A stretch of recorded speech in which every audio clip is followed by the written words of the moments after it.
Hello, and welcome to Hello Word. I'm Alex, your host, and today we're diving into an essential part of English that can make your language sound more descriptive and impactful: adjectives. Now, since we're at a C1 level, that means we'll be exploring more advanced uses and nuances of adjectives that can really help you communicate effectively in any situation. So, let's start with the basics. Adjectives are words that describe or modify nouns or pronouns.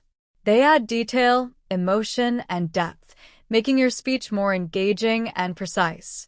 Think of adjectives as tools that allow you to transform a house into a beautiful, spacious house, or a morning into a peaceful, chilly morning.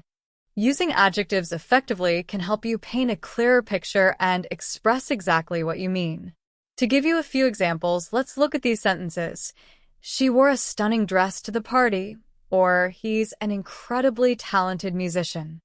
Here, the words stunning and incredibly talented provide us with a more vivid image of the nouns they're describing.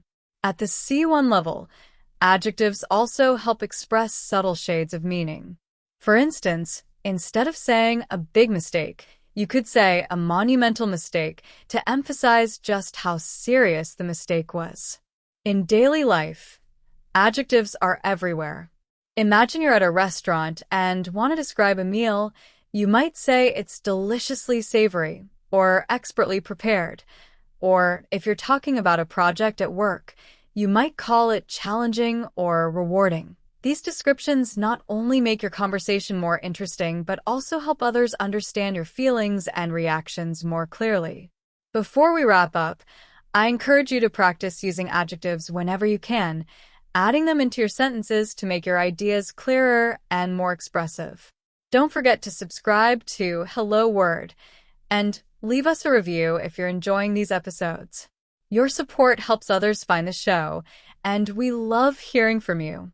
Thanks for joining me today to explore adjectives at the C1 level. Keep practicing, and I'll see you in the next episode.